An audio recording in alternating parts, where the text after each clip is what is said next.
La tormenta solar de 1859, también conocida como evento Carrington por el astrónomo inglés Richard Carrington, que fue el primero en observarla, es considerada la tormenta solar más potente registrada en la historia.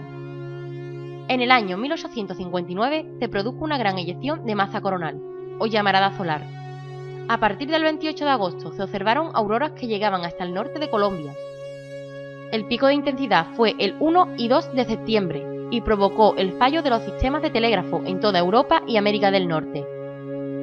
Los primeros indicios de este incidente se detectaron a partir del 28 de agosto de 1859, cuando por toda Norteamérica se vieron auroras boreales.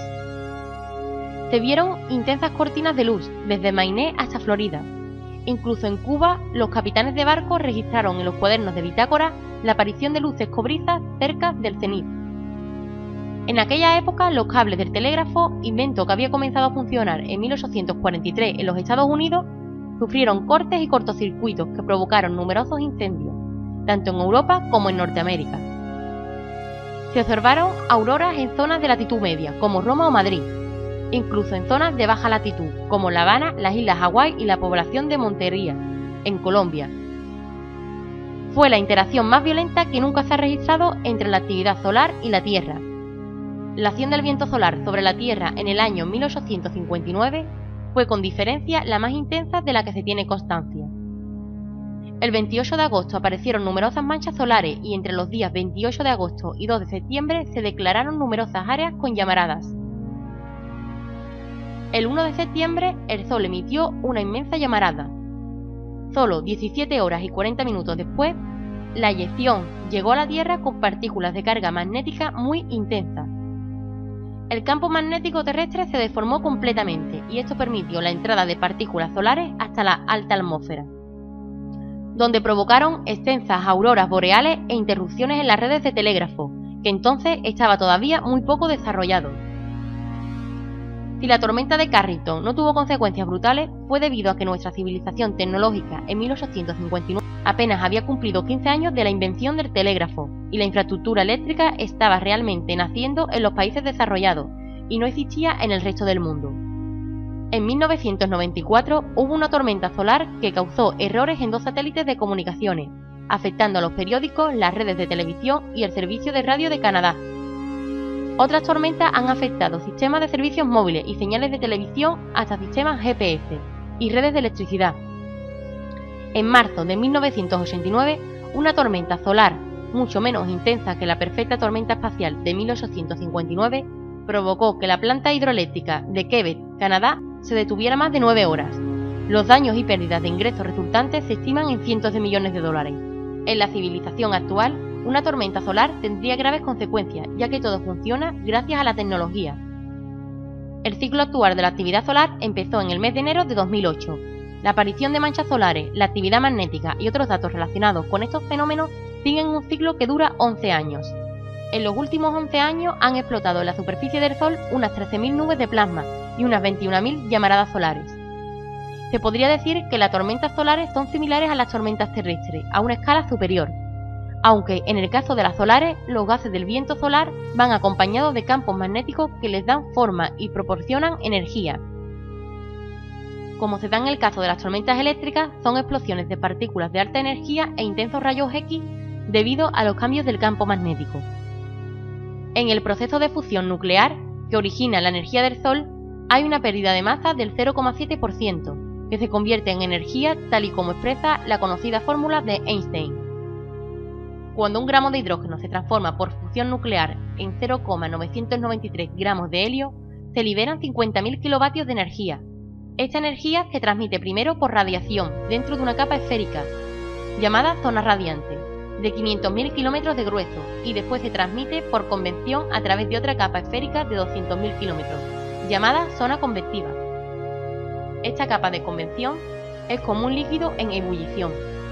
Por esto el Sol presenta con fuerte ampliación óptica una superficie granulada correspondiente a la cumbre de las células convectivas. La estructura granulada cambia de forma rápidamente y una unidad de la granulación se ve aparecer y desaparecer en 10 o 15 minutos. Con estas dos clases de transporte, la energía producida al núcleo solar ya puede escapar del Sol y irradiar en todas direcciones. La mayoría de estas tormentas producen auroras boreales en las regiones árticas y auroras australes en las regiones antárticas, que comparadas con los fenómenos meteorológicos parecerían un pequeño aguacero, pero a veces el Sol es capaz de crear un auténtico vendaval.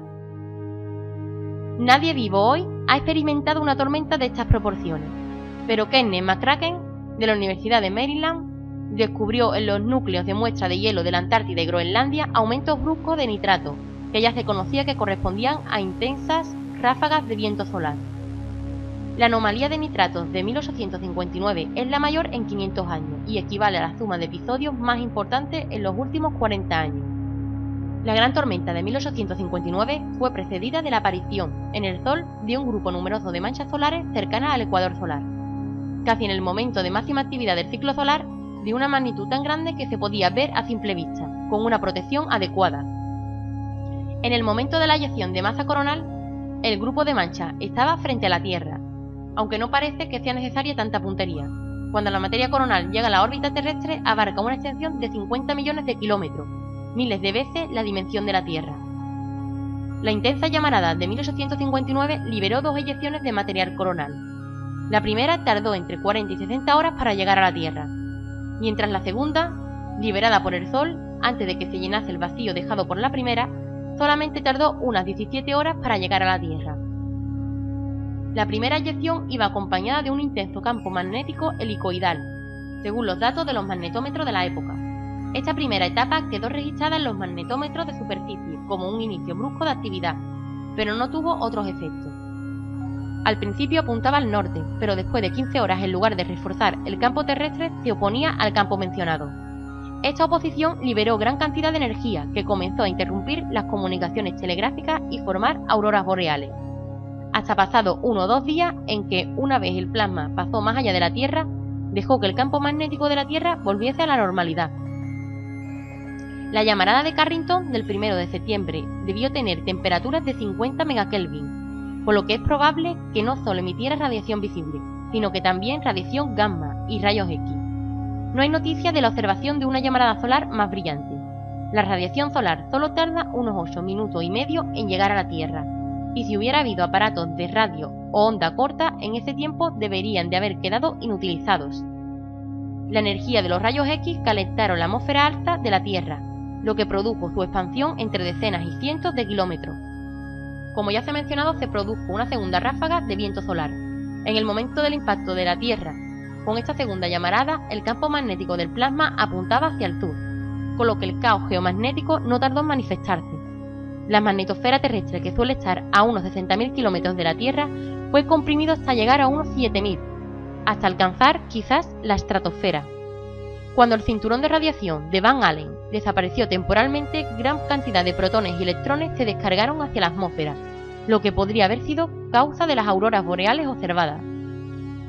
La llamarada solar y la fuerte eyección de material coronal aceleraron los protones hasta energías de 30 millones de electrovoltios, lo que hizo que estas partículas entrasen en el Ártico hasta unos 50 kilómetros de la superficie terrestre, y que estas partículas depositasen una cantidad extra de energía en la ionosfera, que según Brian Thomas de la Universidad de Washburn, desencadenó una reducción del ozono estratosférico de un 5% y que tardó unos 4 años para recuperar lo que se había perdido.